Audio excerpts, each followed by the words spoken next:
Okay, so backstory of this, the man of the Most High and the old prophet, right? All right, so the setting is the divided kingdom, right? So after Solomon's death, the kingdom of Yasharal splits, right?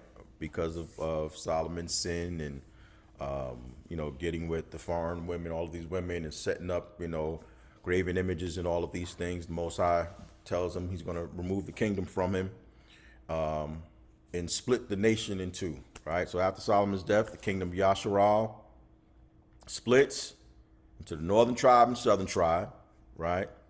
And you have Israel and Judah, or Yasharal and Yahweh, Israel and Judah. Rehoboam, Solomon's son, he rules the southern kingdom, which is Judah and Benjamin, some of Levi. Jeroboam, he rules the north, which is Israel, Yasharal, which is the 9 tribes, along with Levi. So Levi was sprinkled in the midst of all of the tribes, all right? Because, you had to have your priests.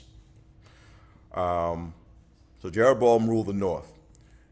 And so to prevent the northern tribes from going to Jerusalem, that's where the southern tribes were, right? To prevent the northern tribes from going to Jerusalem to worship, Jeroboam sets up 2 golden calves in Bethel and Dan, built his own altars, set up his own priests and feast days. And hence this is the beginning of the end for the northern tribes, and the Most High casting them out.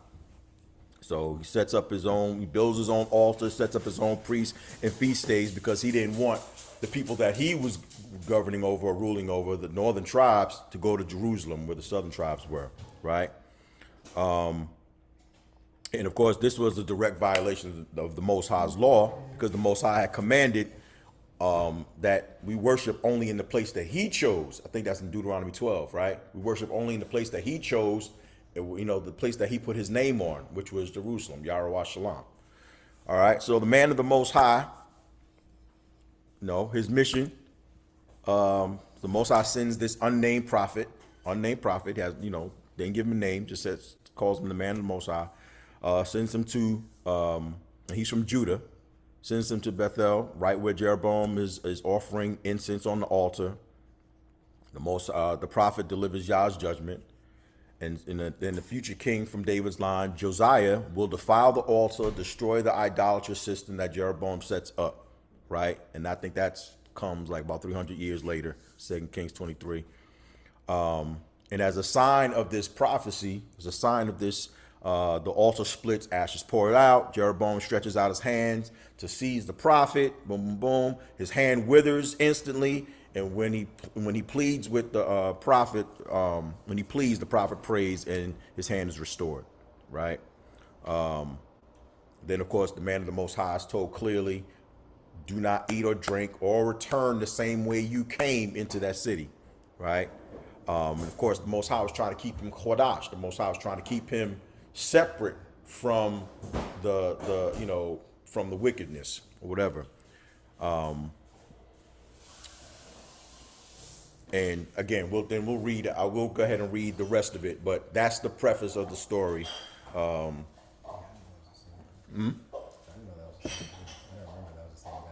yeah, same dude. Yep. So that's the preface of what we're about to read. And like I said, afterwards, I just want to hear your thoughts. Any scriptures, any precepts or whatever that you feel go along with this story as well, and again how we can apply this to our lives going forward, and doing things of the Most High. Our praises. So I'm just going to go ahead and read 1 Kings 13. Again, this is right after Solomon's death, and the kingdom of Yasharal is split, and northern tribe, southern tribe. So 1 Kings 13, starting at the first verse. And behold, there came a man of the Most High out of Judah by the word of Yah to Bethel. And Jeroboam, again, king of the northern tribe, stood at the altar to sacrifice. And he cried against the altar by the word of Yah and said, O altar, altar, this says Yah, behold, a son is to be born to the house of David, Josiah by name. And he shall offer upon you the priests of the high places, even of them that sacrifice upon you, and he shall burn men's bones upon you. There's three. And in that day, one shall give a sign saying, this is the word which Yah has spoken, saying, behold, the altar is rent, and the fatness upon it shall be poured out. And it came to pass, when King Jeroboam heard the words of the man of the Most High, who called on the altar that was in Bethel, that the king stretched forth his hand from the altar, saying, take hold of him. And behold, his hand which he stretched forth against him withered, and he could not draw it back to himself. And the altar was rent or torn, and the fatness was poured out from the altar, according to the sign which the man of the Most High gave by the word of Yah. And King Jeroboam said to the man of the Most High, entreat Yah, your Elohim, your power, and let my hand be restored to me. And the man of the Most High entreated Yah, and he restored the king's hand to him, and it became as before. Verse 7. And the king said to the man of the Most High, enter with me into the house and dine, and I will give you a gift. And the man of the Most High said to the king, if you should give me the half of your house, I would not go in with you, neither will I eat bread, neither will I drink water in this place. For this Yahweh charged me by his word, saying, eat no bread and drink no water, and return not by the way by which you came. So he departed by another way and returned not by the way by which he came to Bethel. All right, verse 11. Marshall, did I make you the host? 1 second. You sure? Okay, 1 second. All right. Pardon me, y'all. All right, verse 11. And there dwelt an old prophet in Bethel, and his sons came and told him all the works that the man of the Most High did on that day in Bethel, and the words which he spoke to the king, and they turned the face of their father. And their father spoke to them, saying, which way went he? And his son showed him the way by which the man of the Most High, who came out of Judah, went up. And he said to his sons, saddle me the donkey. And they saddled him the donkey, and he mounted it, and went after the man of the Most High, and found him sitting under an oak. And he said to him, are you the man of the Most High that came out of Judah? And he said to him, I am. And he said to him, come with me and eat bread. And he said, I shall not by any means be able to return with you, neither will I eat bread, neither will I drink water in this place. For this Yah commanded me by word, saying, eat not bread there, and drink not water, and return not thither by the way by which you came. And he said to him, I also am a prophet, as you are. And an angel spoke to me by the word of Yah, saying, bring him back to you into your house, and let him eat bread and drink water. But he lied to him. And he brought him back, and he ate bread and drank water in his house. Verse 20. And it came to pass while they were sitting at the table, that the word of Yah came to the prophet that brought him back. And he spoke to the man of the Most High that came out of Judah, saying, this says Yah, because you have resisted the word of Yah, and have not kept the commandment which Yah your power commanded you, but have returned and eaten bread and drunk water in the place of which he spoke to you, saying, you shall not eat bread and shall not drink water. Therefore your body shall in no wise enter into the sepulchre of your fathers. And it came to pass, after he eaten bread and drank water, that he saddled the donkey for him, and he turned and departed. And a lion found him in the way and slew him, and his body was cast out in the way, and the donkey was standing by it, and the lion also was standing by the body.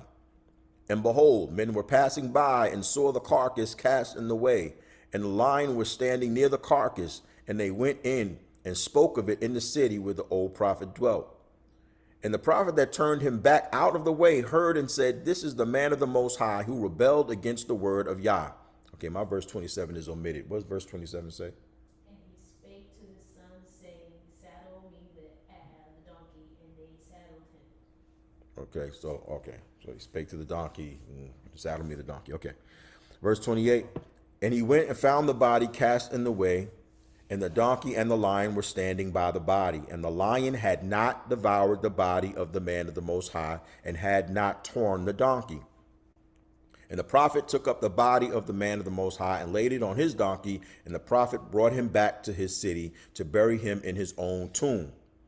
And they bewailed him, saying, Alas, brother, alas, and it came to pass after he had lamented him that he spoke to his son, saying, Whenever I die, bury me in this tomb wherein the man of the Most High is buried. Lay me by his bones, that my bones may be preserved with his bones.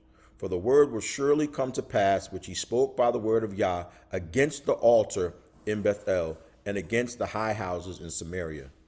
And after this, Jeroboam turned not from his sin, but he turned and made of part of the people priests of the high places. Whoever would, he consecrated them, and he became a priest for the high places.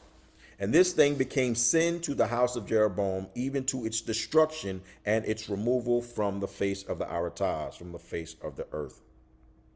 Oh, praises. So that is 1 Kings 13, Masoretic, 3 Kings 13, and the Septuagint. So, after reading that testimony, the old man and the prophet, even from the very beginning, where the old man is speaking to Jeroboam. Anyone have any thoughts, any comments, any questions, anything on their mind, and how, any thoughts and how, again, these things can be applied to our walk even now. Anyone have anything? The message I got was, Okay, you gotta speak up. Say it with your chest. no, what I got is when the Most High tells you something, just keep to that. Don't let anyone else, even if they say that they serve Yah or they're a prophet of the Most High, if he's gonna redirect you, the Most High, or change it, he'll tell you himself. Just stick to what the Most High tells you to do. That's it. No respect of persons. No respect of persons. Word. No respect of persons. I can't remember. There's a script on that too. Respect of persons. All right. So, of course, the obedience to the Most High's direct commands, regardless of others' counsel. Testing of prophets, discerning spirits. Of course, the Most High's judgment for disobedience, even when misled. And of course, there's a responsibility of those who speak in the Most High's name, right? So myself, I had jotted some things down. Yah's word, of course, must be obeyed over human persuasion. Yah's word must be obeyed over human persuasion. And what's crazy is I was just speaking to someone the other day, kind of sort of along these lines, based upon Christianity and things like that or whatever. And of course, a lot of us come from that, so we know the deal with that. My response was, well, the doctrine of Christianity is a joke, really, if you think about it, because you're saying one thing. You're saying, and it was about, actually, the talk was about Mashiach, was about Yahushua, Messiah, and they're saying, oh, he came to die for the world and all of this other stuff, this and that, whatever. And I say, okay, that's what you're saying. That's what you're saying. And that's what, pastors saying, or that's what Christianity teaches. But that's not what the word says. That's not what the scripts say. Okay. Like, we always say, my man, C Love, man, chapter and verse. So yes, you're saying one thing, but what is the Most High saying? What is the script saying? And for me, it's very dear to me because, again, when the Most High, I guess, first pulled me in, I've told this before, how my grandmother, who was actually dying, and a few weeks later, spoke to me and told me. And this is while I was still in Christianity. She told me, look, she's like, I don't care what anyone says. Okay. I don't care, they call themselves a pastor. She said, and at the time, my dad, he was a pastor and everything. He said, I don't care what your dad says. I don't care what this person says or whatever. I don't care what anyone says. You stick to the scripts. You stick to the scripts. I don't care what anyone says. you stick to the scripts. And hence, this is why I really, I pretty much stuck to the scripts. I still had, some of the Christianity doctrine in my head, but mainly what I was, the Most High had me teaching was keeping the law, statutes, commandments. While I was in Christianity, keeping these law, statutes, commandments. So, the journey started way back when for me, and then the Most High woke us up, a little bit later on. But no matter what anyone says, however you persuaded, stick to the scripts. And I know a lot of people will have, their own private interpretations, this and that, whatever. Most of these scripts you can read and see what the Most High is saying. Okay, not He will reveal by His Spirit. If you allow yourself to be still and listen, He will reveal it to you. Because again, he desires for none of us to perish. He's not trying to put a stumbling block before anybody. The Most High wants us to get it, and it's not about anyone's private interpretation or anyone's opinion or or anything like that or whatever. And that's why text says, if any man speaks, let him speak as the oracles of the Most High. So no matter what anyone says, you go back and look for yourself, just like the Bereans did. Here it is, Paul, who Mashiach met him on the road to Damascus. Gave him a little bit of anointing, this now, whatever. But even though it was Paul, the Bereans went back and searched the scriptures. It didn't say they searched anything else. It says they searched the scriptures to make sure that what he was saying was on point. They didn't go search any other books or anything like that. It says they searched the scriptures. Okay, hint, hint. They searched the scriptures to make sure that what he was saying was on point. So Yah's word must be obeyed over human persuasion. One script that I got from this is Numbers 22. Numbers 22. And like I said, if anybody got anything, just chime in. Get in where you can fit in. You know how we do, fam. Yeah, no, that's the same thing that happened with Saul, man. Y'all told him, man, go destroy everything, man. And he said, man, I'm gonna keep this. I'm gonna keep this. And we see y'all took the spirit from him and everything that transpired from that. Just reminds me of that story.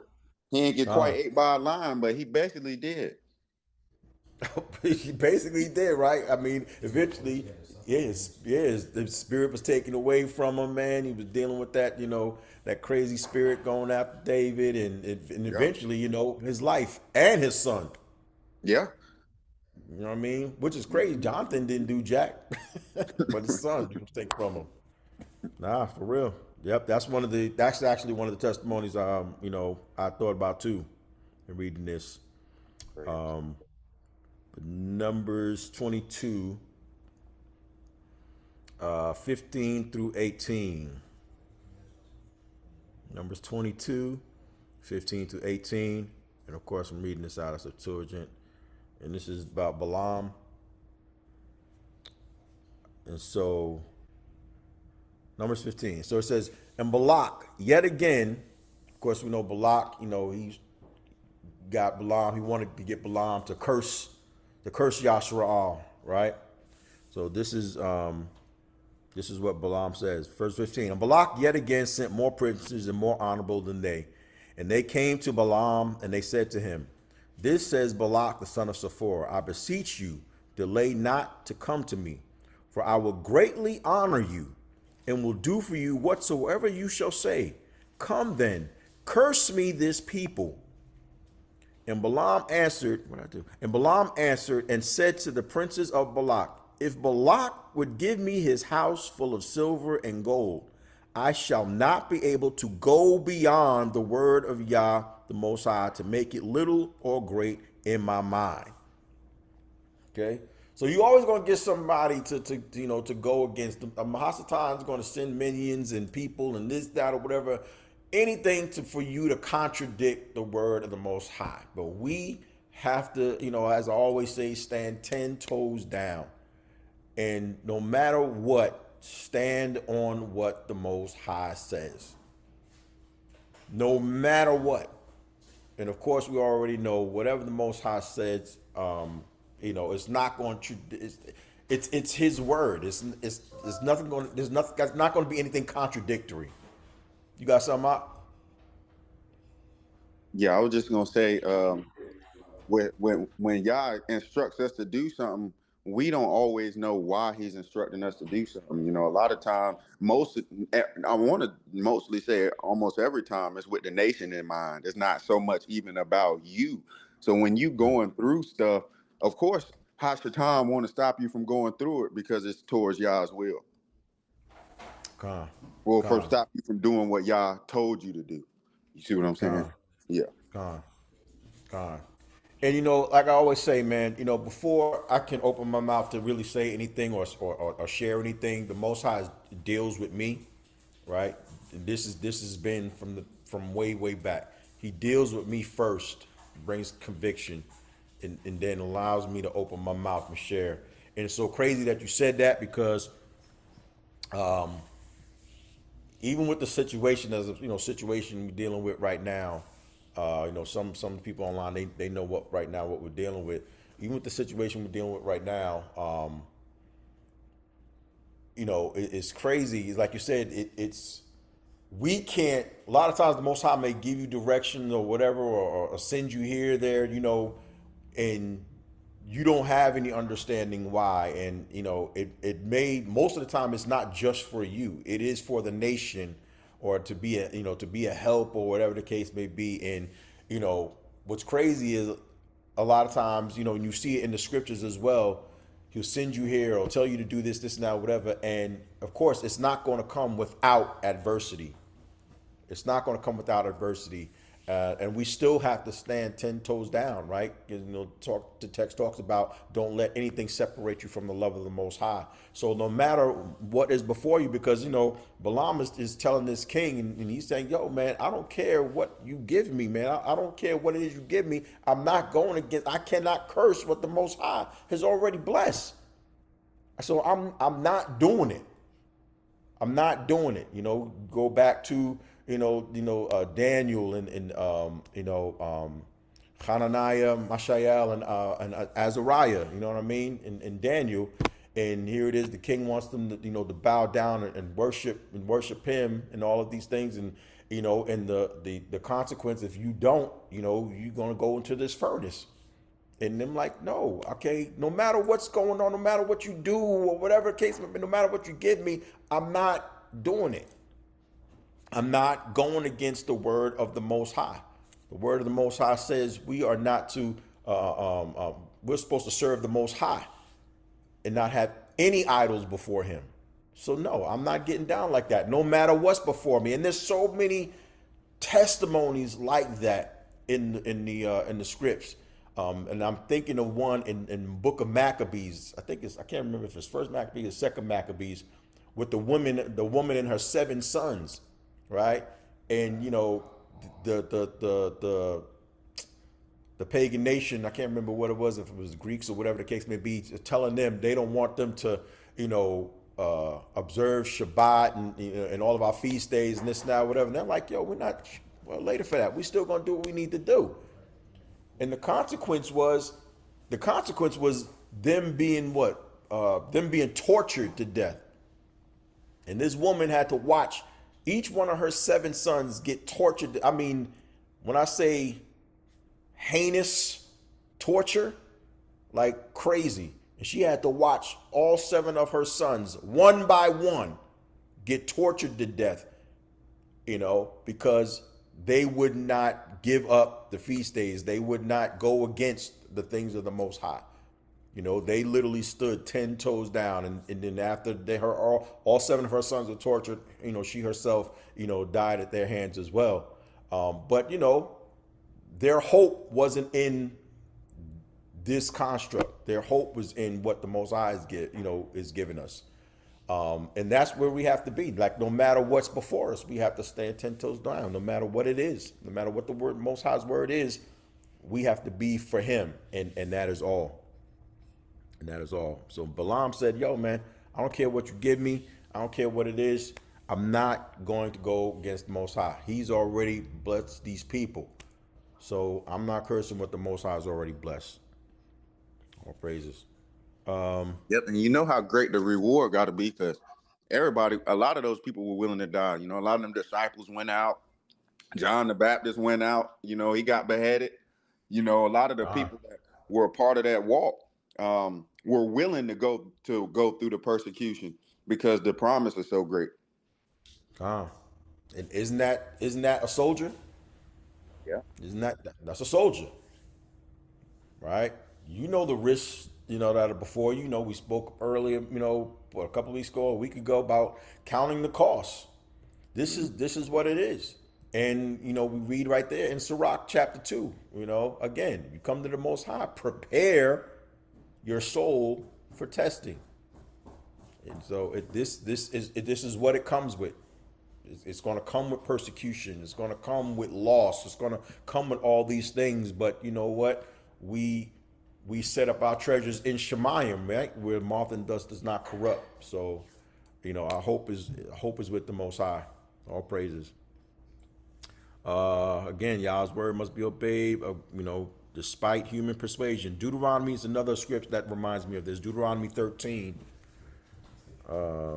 Deuteronomy 13. Deuteronomy 13, 1 through 5. Deuteronomy 13, 1 through 5.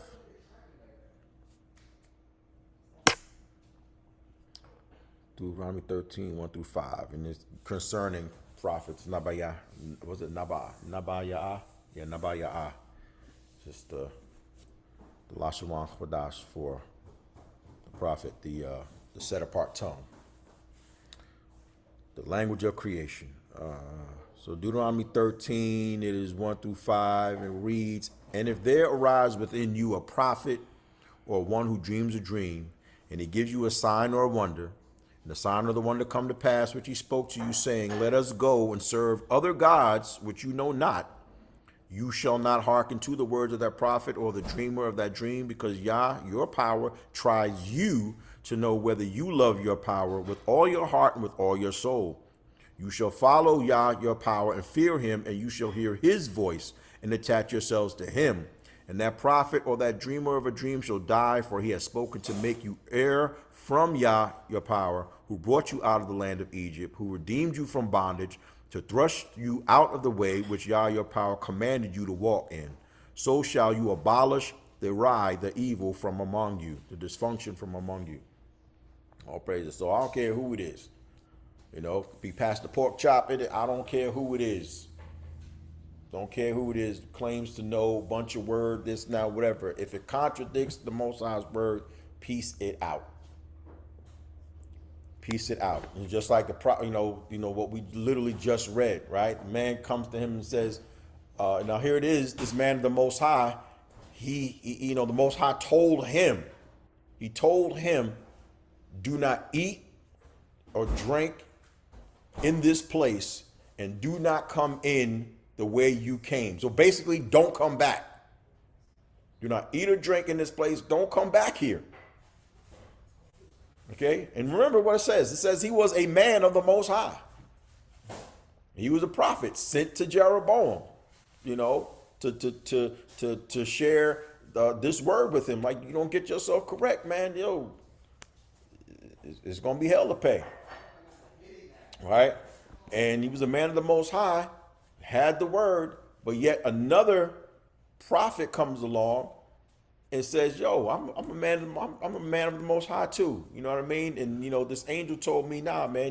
Bring him back to the crib. Bring him back to the crib, and let him eat and let him drink." Da da da da da da da. So the old man, what he should have done was stand on the word of the Most High, respect the person. So he said, "I'm a man of the Most High too. I'm right there with you, man. We in the same we in the same boat together, man. Come on back with me."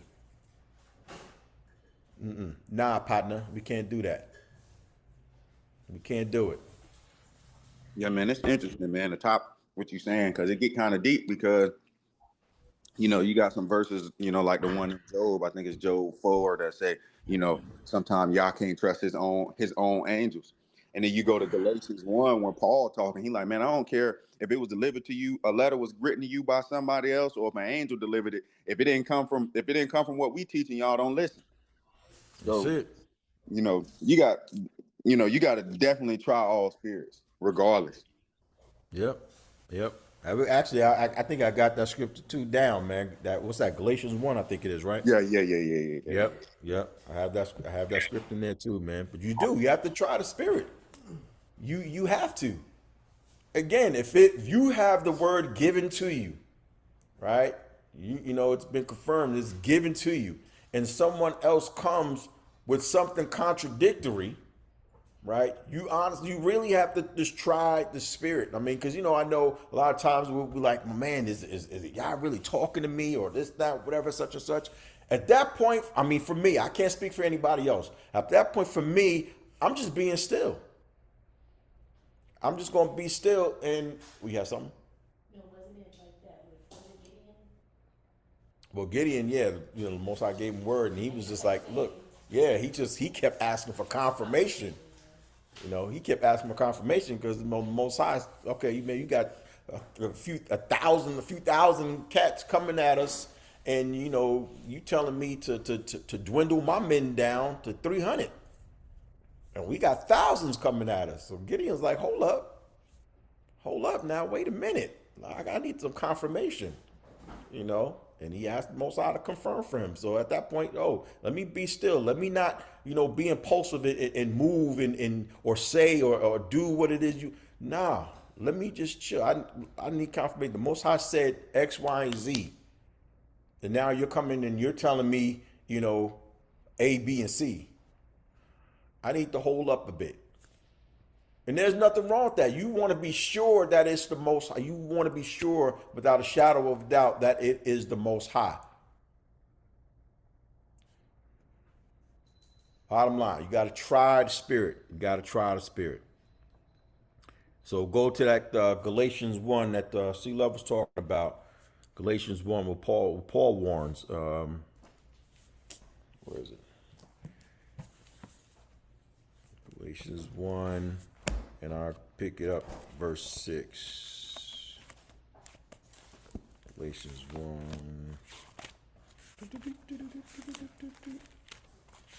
One second here.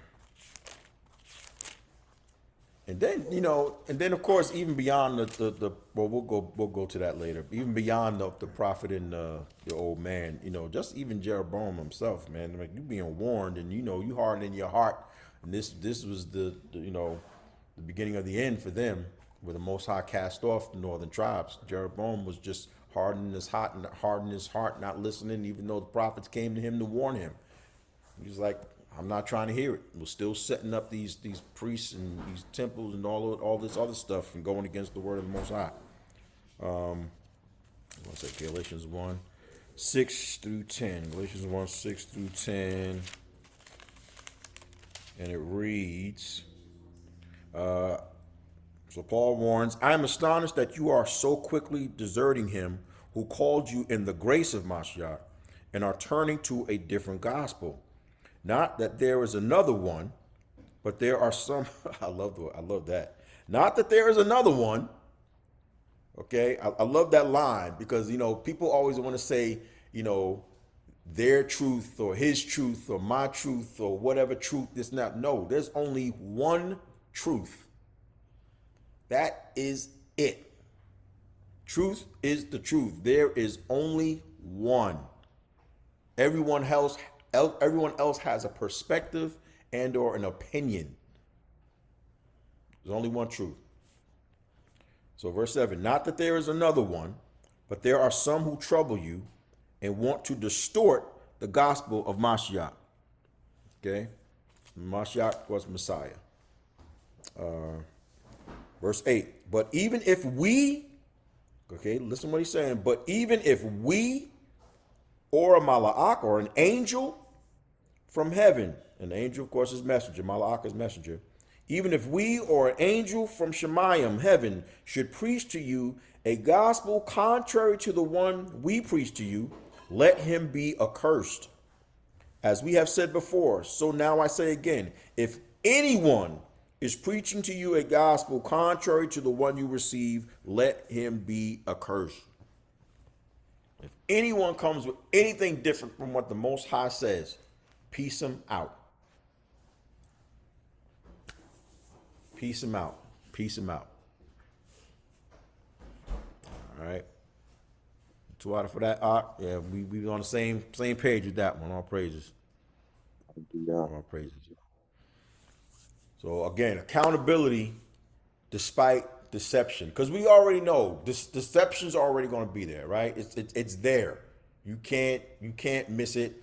I always say deception, distraction, all of these things are going to be there. Point blank in the period, right? So we can't keep making excuses. All right, if we're striving for the kingdom, and like I said, I'm not saying that everything I do or whatever, or everything I say is perfect. No, it is not. We're all supposed to be striving for perfection. Now, so for me to constantly make excuses for falling into sin or falling away or whatever, for me to constantly make excuses, the onus is on me. I got to check myself. All right. I got to check myself. So of course, Genesis 3:1-6, we know what that is, right?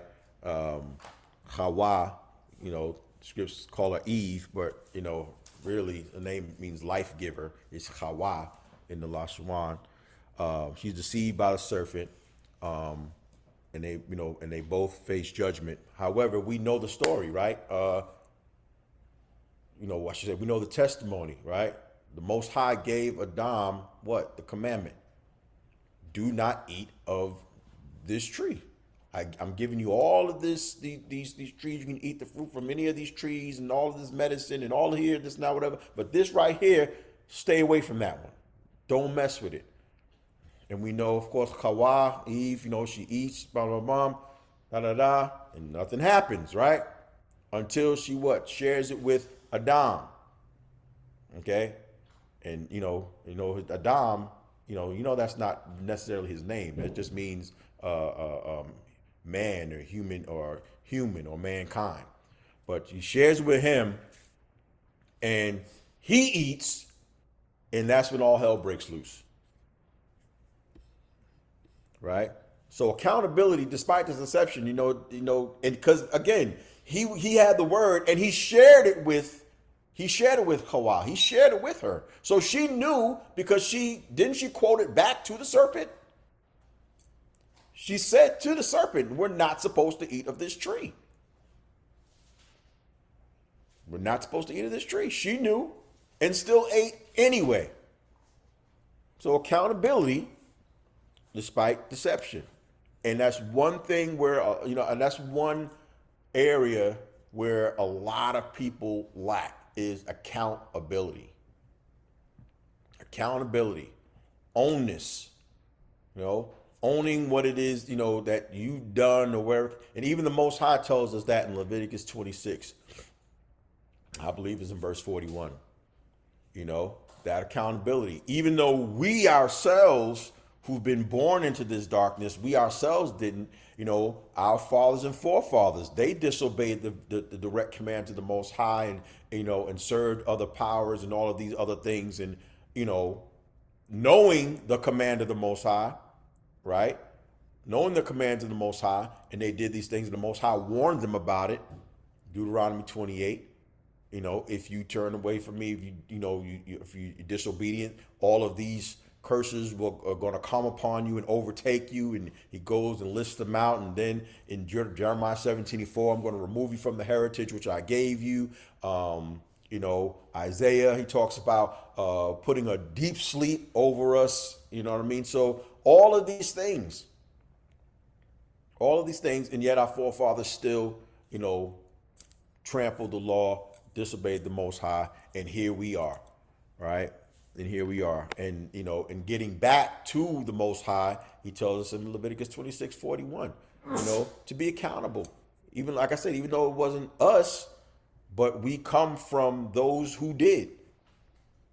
And he said the curse is going to be upon, us, them, and the generations after them, and their children and children's children. So here we are. So now, getting back to him, we have to be accountable. You know what? We're in this position not because the white man put us here, not because the Asian man put us here, or the other nations put us here. We're in this position because our fathers and forefathers disobeyed the Most High. What the Most High had given us wasn't enough, so our fathers and forefathers disobeyed him. That's why we're here.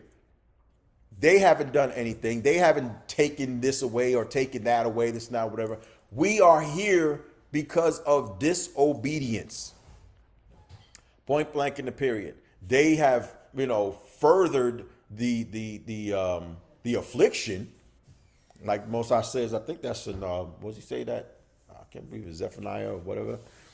They have furthered the affliction.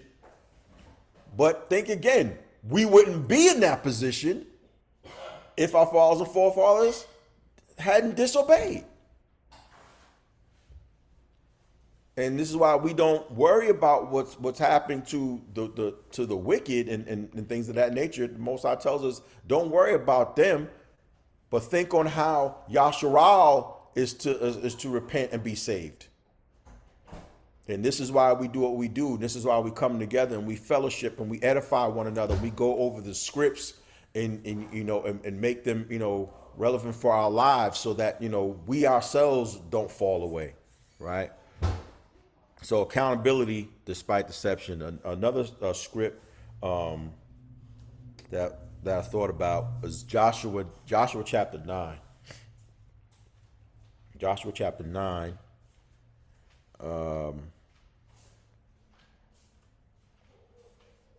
This was kind of bugged out.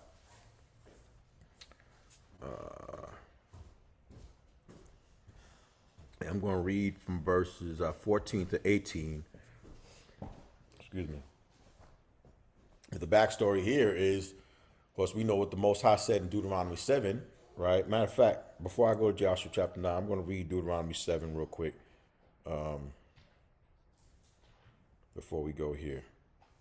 Read the commandment of the Most High, the instruction of the Most High to Yasharal. Deuteronomy 7, 1 through 6. So this is the instruction that the Most High gave to our people in the wilderness. All right. So Deuteronomy 7, starting at verse 1 through 6. And when Yah, your Elohim, your power, shall bring you into the land into which you go to possess it, and shall remove great nations from before you, the Hittite, the Girgashite, the Amorite, the Canaanite, Perizzite, the Hivite, and Jebusite, 7 nations more numerous and stronger than you, and Yah, your Elohim, shall deliver them into your hands. Then you shall smite them. You shall utterly destroy them. You shall not make a covenant with them, neither shall you pity them, neither shall you contract marriages with them. You shall not give your daughter to his son. You shall not take his daughter to your son, for he will draw away your son from me, and he will serve other gods, other powers. And Yah will be very angry with you and will soon utterly destroy you. But this shall you do to them. You shall destroy their altars and shall break down their pillars, shall cut down their groves, and shall burn with fire the graven images of their gods. For you are a Chodash, you are a holy people, set apart people to Yah your power. And Yah your power chose you to be to him a peculiar people beyond all nations that are upon the face of the earth. Okay, so that is the commandment. That is the instruction that the Most High gave us in the wilderness through Moses, right? So now let's go to Joshua chapter 9. Let's go to Joshua chapter 9. And let me see, pick it up at verse 14.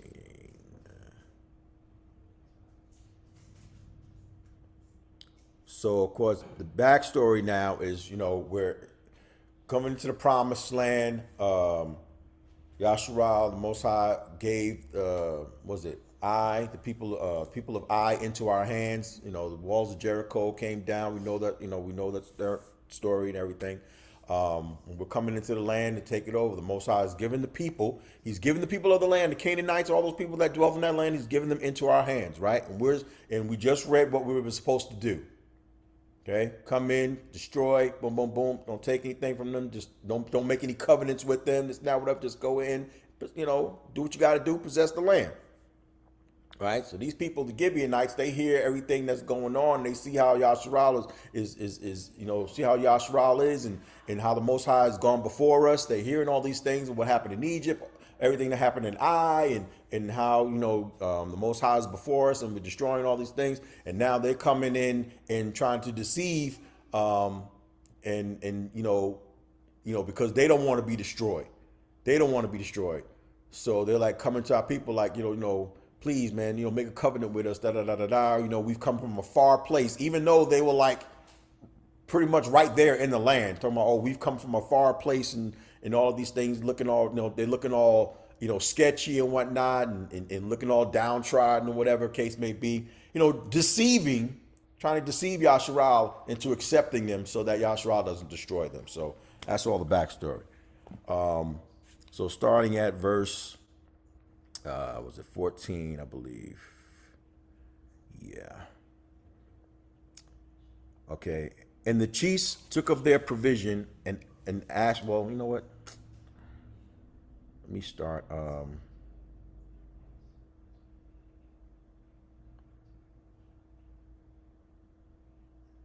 I'll start at verse 9. And they said, your servants are come from a very far country in the name of Yah, your power. Okay. These are the Gibeonites, these are the Canaanites now. Right. And they said, your servants are come from a very far country in the name of Yah, your power. For we have heard his name and all that he did in Egypt and all that he did to the kings of the Amorites who were beyond Jordan, to Sihon, king of the Amorites, and Og, king of Bashan, who dwelt in Ashtaroth and in Edron. Verse 11. And our elders and all that inhabit our land, when they heard, spoke to us, saying, take to yourselves provision for the way, and go to meet them. And you shall say to them, we are your servants. Excuse me, where am I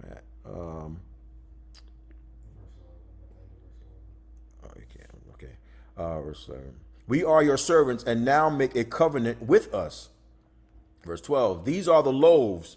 We took them hot for our journey on the day on which we came out to come to you, and now they are dried and become moldy. And these are the skins of wine which we filled with when new, and they are rent or torn, and our garments and our shoes are worn out because of the very long journey. Now they did all this, okay? They did all this to appear all broken up and, you know, trodden down. Verse 4. And the chiefs took of their provision and asked not counsel of Yah. So when you talk about the chiefs, the elders of Yasharal, it's talking about. And the chiefs took of their provision and asked not counsel of Yah. Verse 15.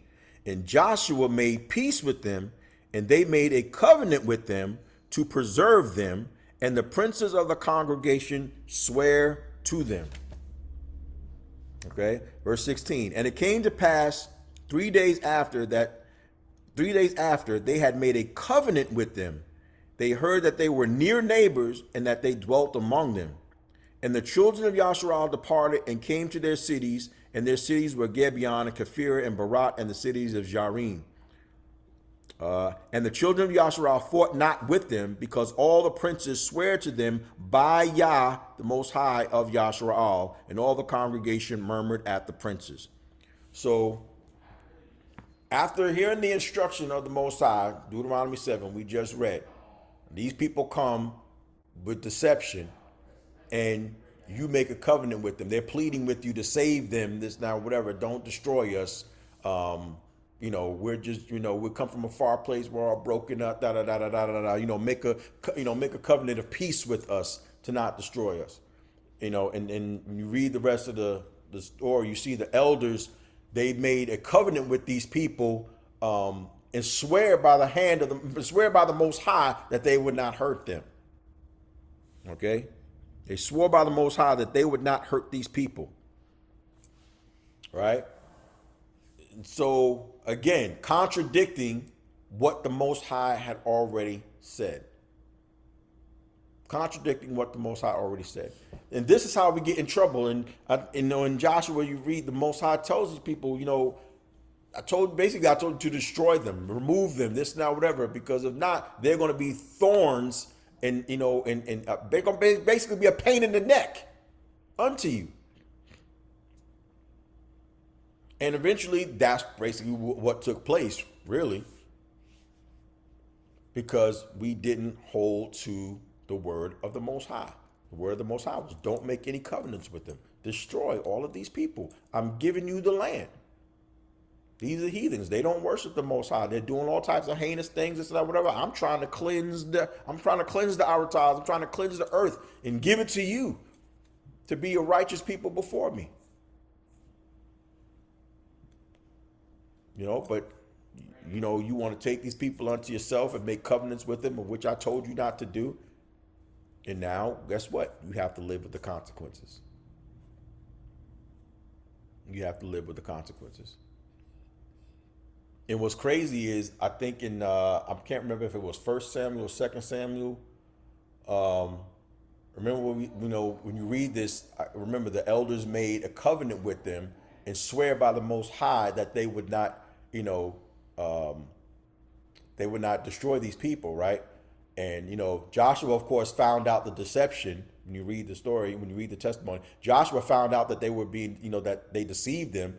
That they didn't come from a far country. They were like probably in, just a couple of miles away, a few miles away, or whatever case may be. And he found out they deceived him. And he said, you know what? Y'all going to be hewers of wood and water. So we're going to make y'all servants. Y'all going to have to serve us. Y'all going to have to serve us from here on out. 22 through 25. What's that? What you just talking What I'm talking about? Verse Oh, verses. 22 through 25. You read that? Says Joshua 9 verse 22 through 25 says, and Joshua called them together and said to them, why have you deceived me, saying, we live very far from you, whereas you are fellow countrymen of those who dwell among us? And now you are cursed. There shall not fail of you a slave, or a hewer of wood, or a drawer of water to me and my Elohim. And they answered Joshua, saying, it was reported to us what Yahweh Elohim charged his servant Moses to give you this land and to destroy us and all that dwelt on it from before you. And we feared very much for our lives because of you, and therefore we did this thing. And now behold, we are in your power. Do to us as it is pleasing to you and as it seems good to you. So they became servants because of their deception. All right. I think later on, was it Saul? I can't remember the script. I know it's I can't remember if it was 1 Samuel, 2 Samuel, whatever. I think. But anyway, Saul, I can't remember, Saul or whatever, went to destroy them or whatever, and basically it was a judgment upon Saul or somebody of Saul's camp or something like that, whatever, because they came against these people.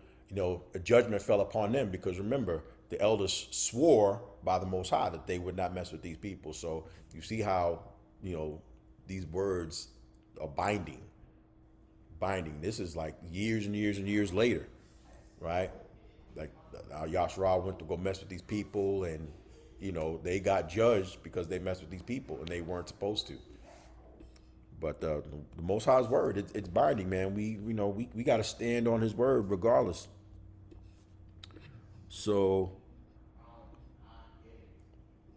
it's not much more than that. Anybody have anything?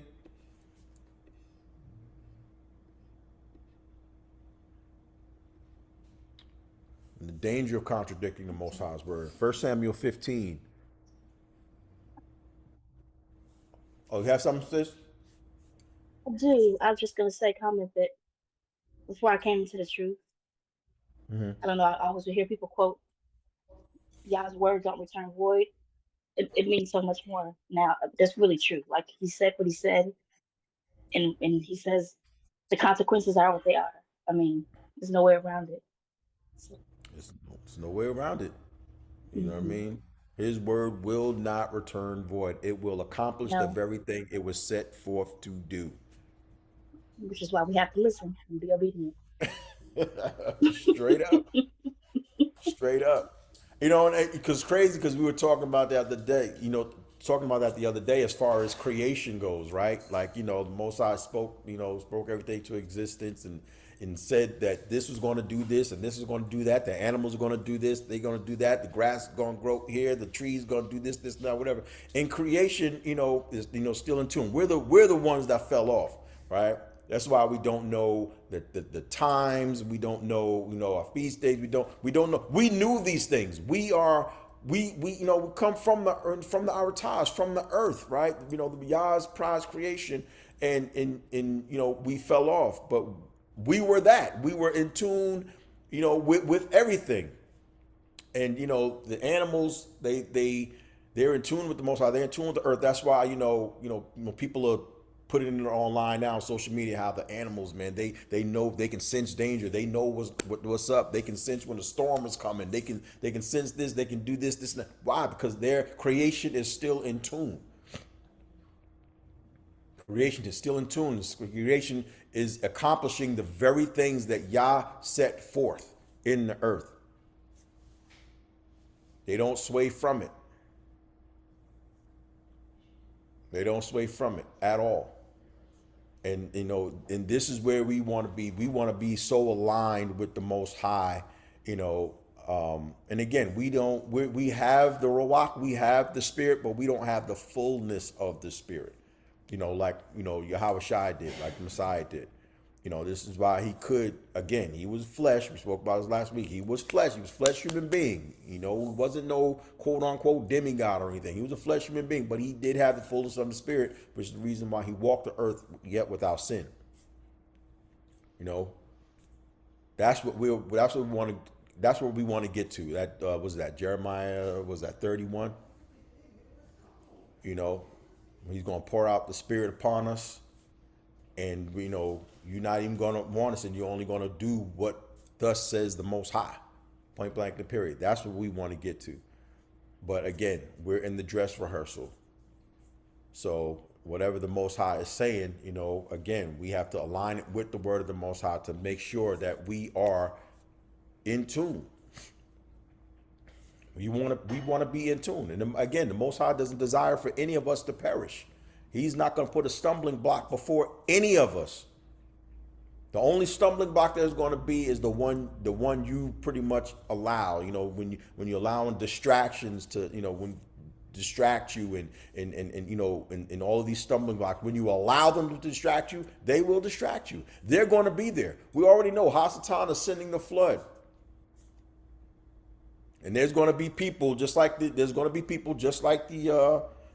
prophet that come in and say things and may lie a little bit, may deceive a little bit, this and that, whatever. But are we willing to stand 10 toes down and just say, you know what, the Most High said X, Y, and Z. I'm sticking with X, Y, and Z. Yeah, man, it reminds me of that parable of the sower, because it's like, man, I some of these seeds got swooped up got strangled in the weeds. Some of these seeds were surrounded by bad people, and I know I'm just paraphrasing, but you could see how, you better hope your soil good. Gone. Straight up, man. Straight up. I mean, what happened? I don't know. Is this relevant? Matthew 24, 23, 26, when it says, when someone says, Hamashiach is here, don't go there. Oh yeah, Matthew. Oh yeah, let's go there. Matthew 24. It's talking about the signs of the end. I know where you're going. Matthew 24. What verse is that? Matthew 24, verse 23 to 26. Yeah. All praises. So again, this is of course the signs of the end of the age that Mashiach is speaking of. Matthew 24, starting at verse 23. Then if anyone says to you, look, here is Mashiach, or there he is, do not believe it. For false Christ, false Mashiachs, and false prophets will arise and perform great signs and wonders so as to lead astray, if possible, even the elect. Okay? So listen to what that says. To lead astray, if possible. So the Most High has the elect to where But again, these signs and wonders are going to be so amazing, so great, that it would, if possible, lead away the very elect. So that's how great, and wondrous these signs and their eloquent speech and all of these things will be. That if it were possible, it would lead away the very elect. Right? And of course, he says how how Mashiach is going to come. Right? Verse 30, he says, then will appear in Shemayim in heaven the sign of the Son of Man, Mashiach. And then all the tribes of the earth will mourn, and they will see the Son of Man coming on the clouds of Shemayim with power and great glory. Okay? So coming, we always speak about it. He's going to crack the sky. Okay? He's not going to be anywhere in our ties. He's not going to be anywhere in the earth. Because you hear, I'm telling you, y'all, be careful of social media. Be very, very careful. I know a lot of people on social media and they listening to a lot of these videos and hearing all these people saying this and saying that and da da da da da. And, we found we found the shroud and we found this right here and we found we found the Messiah's blood and this and that, whatever. Like that one song my man got where this guy is talking about they found the Messiah's blood and all that, whatever, man. But anyway, be careful of this stuff, man. Right? Yeah. Be careful. Because, unfortunately, naivety is a real thing. People are naive and they start believing this stuff. When it comes to the things, they start believing this stuff. And then you start, listening and following these things and you just going down this real dark path and start entertaining other things and entertaining other spirits. And now you're led away.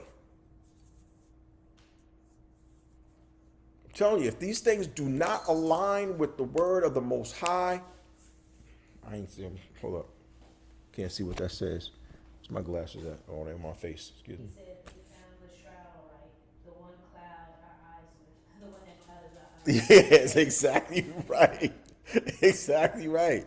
But it's so crazy though, man, because they're saying all these things. It's like a while back when Trav sent the thing about the Ark of the Covenant, right? When they're talking about they found the Ark of the Covenant. I'm like, come on, man. The scriptures, if you read, I know a lot of people haven't read it, but when you read it in the scriptures, right, it tells you that no one's going to find that joint. It's hidden. The Most High will reveal it in the last days or in the end times, maybe in the wilderness, but it's hidden. No one's finding it. No one's finding it. Everybody wants to be the first to discover something. Nah, man. They're not finding no Ark of the Covenant. They're not finding anything else. They're not finding Moses' tomb. They're not finding any of this stuff. I'm telling you, stay away from social media. Social media will have you jacked up. Jacked up. The only thing we need is the scripts. It's like it says in Peter. He has given us everything pertaining to life and godliness. It's all we need. It's all we need. I don't care who's coming with what.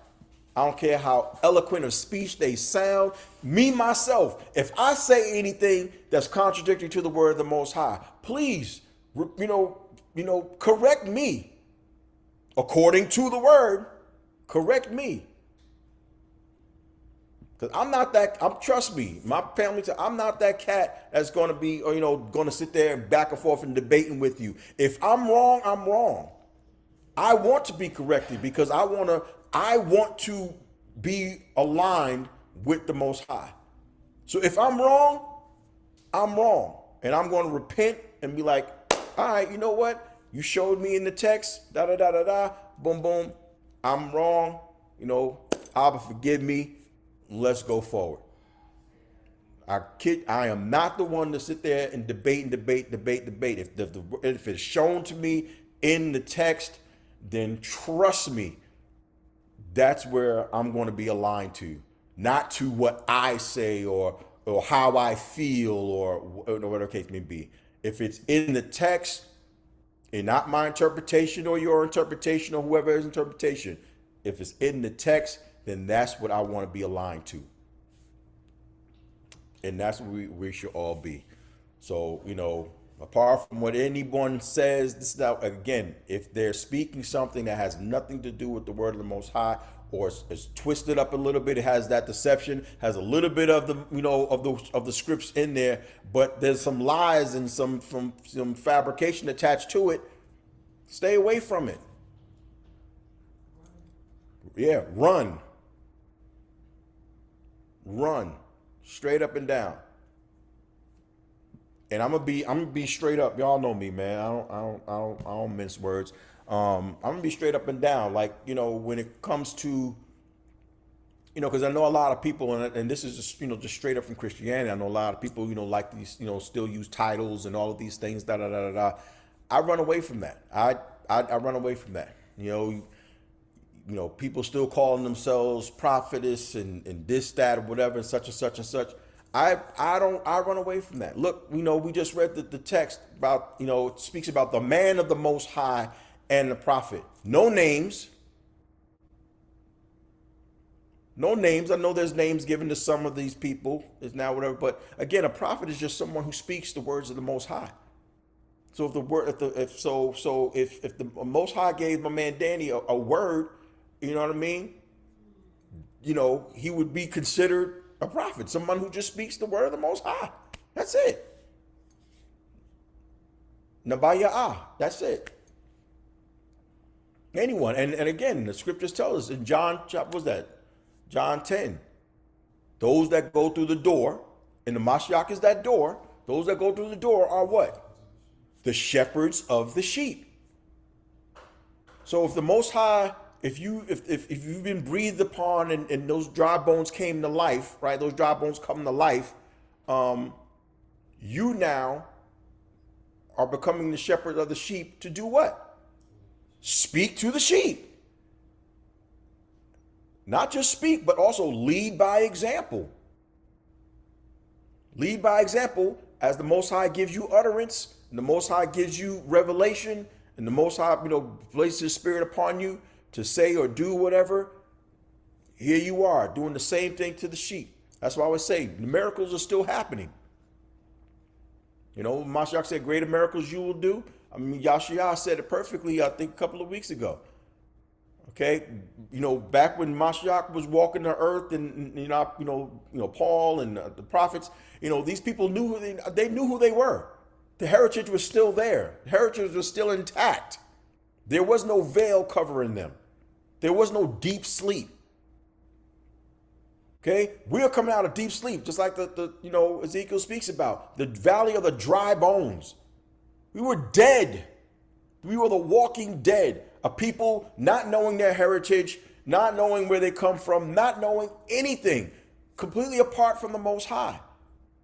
And now the Most High breathes upon these dry bones, raised up, and it tells you who these dry bones are, right? This is the whole house of Yasharal. Tells you who the dry bones are.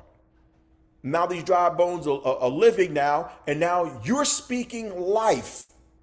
And you're living, and you're set apart living. Let me not just say you're living. Your set apart living, your righteous living is now light. Like my man Danny always says, the moth is drawn to the flame. So you're set apart living because you're walking in the things of the Most High and not compromising. You become that flame, and the moth will be drawn to it. Right? So this is what it is as we go forward. That's why I love these testimonies. I like to go over them and apply it, because this is how we move forward. This is how we move forward. This is how we can go from Kabawa to Kabawa, glory to glory. This is how we do it. So these miracles are still happening. For people to say, "Oh, the miracles ain't happening now, this now, whatever," I don't see. No, you're not discerning. It's very much so a miracle. People who were walking dead and not full of life, because life is the word. Life is the Ruach Kodash is the spirit. That's what life is. As a matter of fact, we haven't lived life yet. We will be living life once the Most High, really pours out the fullness of His Spirit upon us. But this is what we're doing. We're trying to get to that point. And again, we are the shepherds of the sheep. Those that have gone through the door. We are the shepherds of the sheep. So this is how we do it. Aligning ourselves with the word of the Most High, not compromising no matter what. No matter what. I don't care what Pastor Porkchop has to say. I don't care what this person has to say. I don't care how eloquent of speech they sound. It doesn't matter. If you're not sure, wait patiently on the Most High to give you the confirmation. All praises, and I'm going to yield with that. Anyone else has any questions, comments, concerns? Anyone else? I truly pray this has been edifying. Thank the Most High for conviction. Thank the Most High for revelation, for opening our eyes to be able to get back to this covenant. It is, it's truly a barakah, blessing, because like I said, I know where I was back in the world. I know what I was doing, and to be able to even, share this amongst y'all, for me, it's amazing that the Most High would even, use a knucklehead like myself to be able to be in the midst of y'all and be able to share this. So I definitely don't take it for granted. Like I said, I never want to be in error because I don't want to cause anybody else to be in error. So I just truly thank the Most High for any opportunity to be before y'all families. It's humbling. Word up. So like I said, if no one has anything. Right. All right. So we can close out, go before the Most High in prayer, close out. Enjoy the rest of your day. And of course, we have, Chris and Trav, their pod is on at 3 Eastern, 3:30 Eastern. Danny, I believe, is going to be having study tomorrow. I believe. Going to be having study tomorrow. Yes, sir. Yes, sir. Oh, my man. Okay. 11 Eastern as well. So again, I always say we have Most High given us plenty of manna to eat, and of course, there's brethren that truly love the Most High and just truly look to, be in the midst of Him, align themselves with the Word. And again, it's always a blessing. It's a blessing to stand 10 toes down with y'all. It really, really is. I love y'all. Love y'all to life. So with that, we're going to go ahead and close out. All praises. All praises unto you, Abiyah, in the name of Mashiach Yahushua. Again, may the whole earth sing your praises, give glory to your name. Just want to say Tawad Rabbah, Abba, you are Thawab, you are good, you are perfect, Abba, you are marvelous, Father. And again, we don't have words sufficient enough to give you the praise, honor, and glory that you deserve, Father. Again, we humble ourselves before you, seeking your face, turning from all wickedness, Father, praying that you will continue to strengthen us where we are weak and prop us up on every leaning side, Father. Again, we say Tawad Rabbah for this fellowship and this study. Father, I pray that it was edifying unto our brethren, and I pray that it was also pleasing in your sight, Father. Again, we just continue to come before you. Pray that you will help any unbelief, if there be any, Father. We continue to bring forth before you our sick, our feeble, Father, praying first and foremost your healing. We also pray, Father, to for the patients to wait upon you, Father, for your timing as well. And we know again that healing is the children's bread, Father. So again, we look to you for all of these things. We continue to pray for those who are in mourning. Father, we know that we do not mourn as the world mourns, Father, for the hope that you've given us of resurrection. Father, we just pray for your comfort from on high for those that are mourning, Father, for we know it is always a very sad occasion to lose a loved one. For again, we do not mourn as the world mourns, Father, for we know they are just asleep, awaiting the time when we will awaken again, Father. But we also pray for those of us who continue to live a righteous sorrow that leads to repentance, Father, and that continues to look to you and look to the hills for where our help comes, Father. We also want to pray for those wrongfully imprisoned, and the widows and the orphans, Father. And again, pray for a supernatural hope to be upon them, to continue to, to look to you, Father, to be repentant first and foremost, and to look to you, Father, to know that you are our hope, Father. You are our strength, Father. You are our provision. You are our everything, Father. And despite what is taking place in our ties in the earth, Father, that, you will once again, save your people, Father, and remove your people and bring them to that place, Father, to where, we can be before you, to be passed under the rod and prayerfully dwell in your kingdom, Father. So again, even in this time, Father, we thank you for your mercies. We thank you for that protection, that grace, Father, that continues to protect us. We thank you for your mala'ach, for hedging us in. And we thank you for provisions. We thank you for all things, Father, great and small. And we continue to give you all praise, all honor, and all glory, Father. And continue to be with us, Father, even as we study today, as the studies are coming forth, and tomorrow, Father, just be in the midst of your people. Again, I pray that we decrease, that you may be increased, Father, that we subdue all of our understanding to hear your still small voice speaking to us the words of life. Again, we give you praise, honor, and glory in your most holy name, and for Mashiach, Yahweh Shai, Hallelujah, wa Aman. Aman. All praises. All praises, family. Family, love y'all. Love y'all. Pray everyone has a beautiful day in the Most High, family. Love y'all. Shalom. Shalom. All right, shalom, man. Shalom. Thanks. Shalom, man. Um, Praise. Hallelujah. Praise.